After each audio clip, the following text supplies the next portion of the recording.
உங்கள் வீடு தேடி வரும் அரசு. உங்களுடன் ஸ்டாலின். நாகராஜ், இது தொடர்பான விவரத்தை பார்த்தோம். அதே மாதிரி கனமழை காரணமாக திருப்பத்தூர் மாவட்டம் வாணியம்பாடி அரசு மருத்துவமனை வளாகத்தில் மழைநீர் தேங்கி நிற்கிறதுனால இந்த கழிவு நீரால் கடும் சிரமத்திற்கு அங்கே வரக்கூடிய நோயாளிகளும் அவர்களோடு வருபவர்களும் கடும் சிரமத்திற்கு ஆளாகிறதா சொல்லியிருக்காங்க. அது மட்டும் இல்லாமல் கழிவு நீரை உடனடியாக அப்புறப்படுத்தணும் அப்படின்ற கோரிக்கையும் மக்கள்கிட்ட இருந்து வந்திருக்கு. இது தொடர்பாக அதிகாரிகள் ஏதாவது சொல்லியிருக்காங்களா? அதுக்கான நடவடிக்கை மேற்கொள்ளப்பட்டிருக்கிறதா? இது தொடர்பான விவரம்.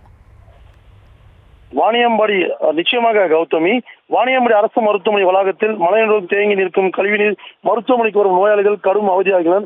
அரசு அதிகாரிகள் உடனடியாக மருத்துவமனை வளாகத்தில் உள்ள மழைநீரை அப்புறப்படுத்த வேண்டும் என்றும் பொதுமக்களும் நோயாளிகளும் கோரிக்கை வைத்துள்ளனர். திருப்பத்தூர் மாவட்டம் வாணியம்பாடி அது சுற்றுப்புற பகுதியில் விடிய பெய்த கனமழையால் சுமார் 87 மில்லிமீட்டர் மழையானது பதிவாகியுள்ளது.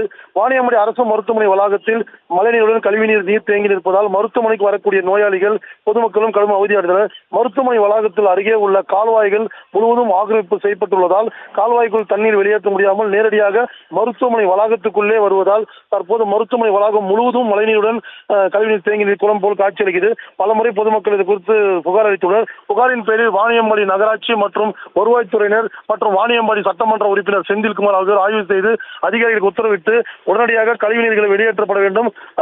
வாணியம்பாடி நகராட்சி JCB இயந்திரம் மூலம் உதவியுடன் கழிவுநீரை கால்வாயில் அகற்றப்பட்டுள்ளனர். மேலும் கடந்த மாதம் தமிழக முதல்வர் வாணியம்பாடி திருப்பத்தூர் மாவட்டத்துக்கு வருகை தரும்போது சுமார் 24 கோடியில் புதிய கட்டிடம் கட்டப்பட்டது.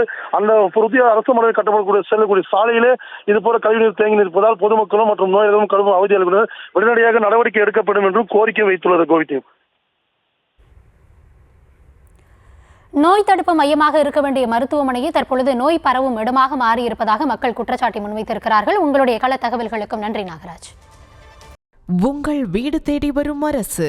உங்களுடன் ஸ்டாலின்.